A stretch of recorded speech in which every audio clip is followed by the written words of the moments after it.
Les conditions de détention de l'ancien chef de gouvernement Soumelo Boubèye Maïga, détenu à la maison centrale d'arrêt de Bamako, inquiètent les partisans du parti Asma CFP.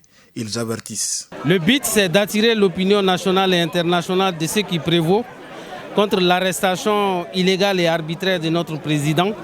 Donc c'est pour vous dire que le président, son état de santé à la date d'aujourd'hui est très fragile et les conditions de détention infra-humaine quand même dit à son rang, parce qu'il est à la maison centrale d'arrêt de Bamako où s'accroupit plus de 3500 détenus, dont plus de 200 terroristes. Et le président passe la nuit avec plus de 93 détenus et nous prenons l'opinion nationale et internationale en témoin.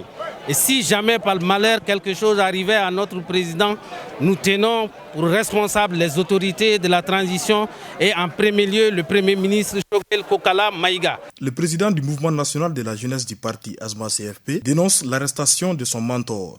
Le dossier n'est pas que juridique. Si c'était juridique, nous allons nous taire, mais nous avons constaté que le dossier a pris des tournures politiques et c'est une question politique.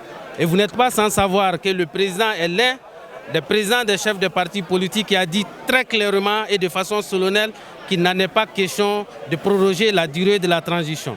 Et par rapport à l'organe unique également de gestion des élections, il a été très clair. Et par rapport aux assises nationales également, il a été très clair. Donc, c'est des décisions politiques. Ils savent très bien que c'est un prétendant sérieux aux élections présidentielles de 2022.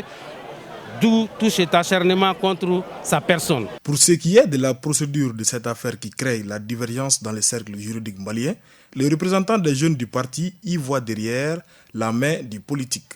Et vous voyez que la haute cour de justice, la cour suprême, les membres même sont divisés par rapport à l'interprétation des charges. Donc nous pensons que c'est un dossier qui a été classé sans suite. Et toute tentative de réouverture du dossier à des fins politiques et politiciennes ne saura prospérer dans un état de droit. Les charges sont là, mais c'est des charges fallacieuses à notre avis, c'est politique et purement politique.